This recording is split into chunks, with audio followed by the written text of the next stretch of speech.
Hey, my name's Jack Nicholson and welcome to my YouTube channel. In this video, I want to talk about a council that has taken 18 properties away from a landlord for a huge period of time. They're keeping all the rental payments as well. And this is for a very long time and going to cost tens and tens of thousands of pounds to that landlord. And during that time, that landlord has still got to make their mortgage payments and do any maintenance required as well. So this is not looking great for that landlord. Now, this is all down to selective licensing and what actually can be a consequence of not following through with selective licensing.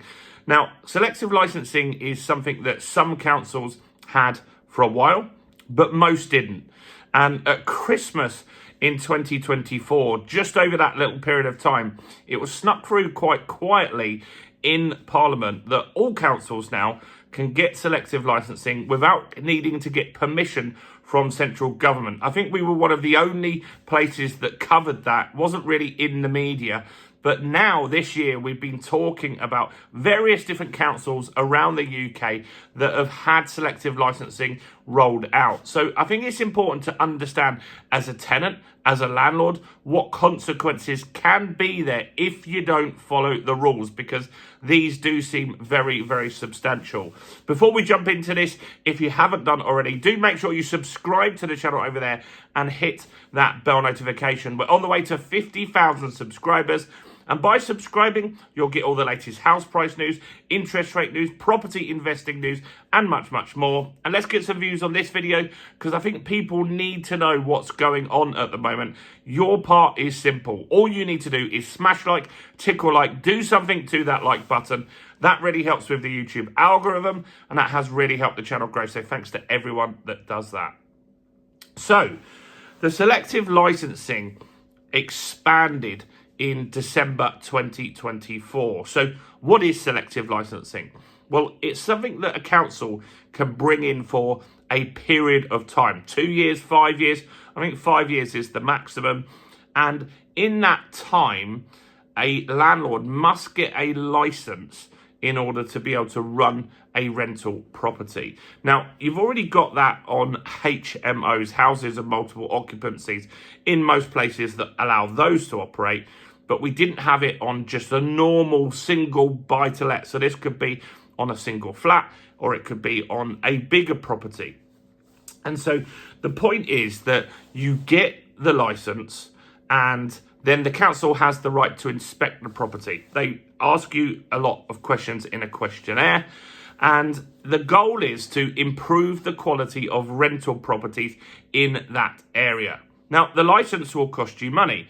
We've just had, I think it was Newham Council in London. They have selective licensing. They had the fees at 500. They've just doubled them to 970 pretty much. So not quite double, but close enough, right? So they're also generating quite a lot of revenue from this as well. And so councils are quite happy with that. Now, my experience with selective licensing is that I've only had it in Hastings. So in Hastings, I've got various properties, and there you need a license.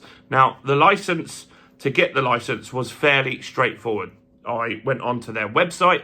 I answered around 20 to 30 questions.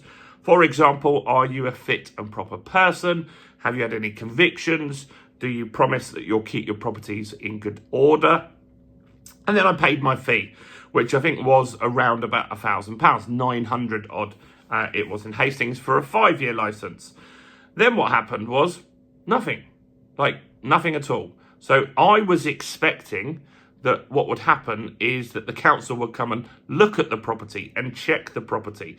Now, some of you watching this have had that experience. Some of you have got properties in selective licensing areas, and you have had the council come out, especially people that have rental properties in Nottingham have mentioned it more so than others. And the council will come out and they'll say, look, you haven't got this smoke alarm. This needs to be a fire door. And you might get a big list or a small list of things that you need to do to the property in order to let it out. So what's happened is in Newcastle, a landlord has repeatedly refused to get a license. And that's what some of you guys say we should all do. Just not comply, and then the councils would back down or central government would back down. So This landlord took that route. They had 18 properties and they decided, we're not going to comply on any of those. We're not going to get a license. And so the council sent them warning letters. And ultimately what's happened now is the council have seized those properties. Now, legally, that landlord still owns the properties. But what happens is the council have seized them. They're in control of those properties now. And they are getting the rent paid to them.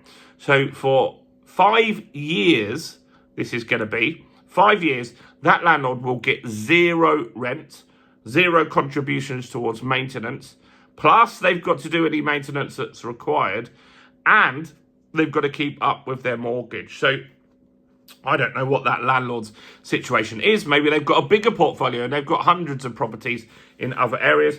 Maybe that's all of their properties and that was their sole income gone for 5 years. I mean, if you think about it, if it was even just 500 quid a month in rent, it's 8 grand a month that you're not going to get. 9 grand a month that you're not going to get in rent. Plus, the mortgages are going to be substantial, aren't they? They're going to be at least 4 or 5 grand on that kind of level of rental income. Plus, you've got to do the maintenance. Plus, you've got to do the EICRs, the gas saves, and all of these things. Otherwise, you're going to get even more fines. So the point is that this is what the council can do. And other councils are going to roll out this selective licensing. So while we're all focused over here on the Renters' Rights Bill, that's what a lot of landlords are considering. The Renters' Rights Bill, the Section 21, the PETs, all of this stuff. What you should also be concerned about and checking that you're compliant on is this selective licensing stuff. I remember when it came out in Hastings, I didn't know about it initially. So there isn't any real communication with me and a council, and there's probably not much communication with you and a council. If a tenant leaves, for example, I do get letters from the council saying I owe the council tax for that void period, but I don't get lots of updates from councils. So in Hastings, they rolled out the scheme. We heard about it, I think, through an estate agent, and so that's why I looked into it and checked it out and did get compliant and did pay begrudgingly the fee. But I think you need to know what's going on in your local area, because if selective licensing rolls out and you don't get your license and you say, I'm not getting it, I refuse to get it, it's ridiculous, this is what could happen. The council could seize your property for 5 years, get all of your rent income, not give you a penny, and that really, really could cost you a lot of money. And I think most landlords in this situation would end up with those properties being repossessed. And that wouldn't be a great scenario either. Let me know what you think about this. I think this is going to be more common as selective licensing is quite new in a lot of places. So you're going to see this more frequently. Councils seizing properties for landlords that don't follow the rules. Now, you should follow the rules. If the rule's there, I think you just got to get on with it. There's not much that you can do to stop this. The only thing is to vote at the ballot box with a party that you think might change it, if that's what you're bothered about. But otherwise, until then, you only have the real option is to comply. Let me know what you think about this in the comments below. And if you haven't done already, do grab our new ebook, Mortgage Secrets, How to Get the Best Mortgage Deal in 2025 and beyond. More than 2,000 people have grabbed that now. I'm going to link to it in the description. I'm going to link to it in the first comment. Do that. Do subscribe. Do check out all the other content as well on the channel, including this video right here.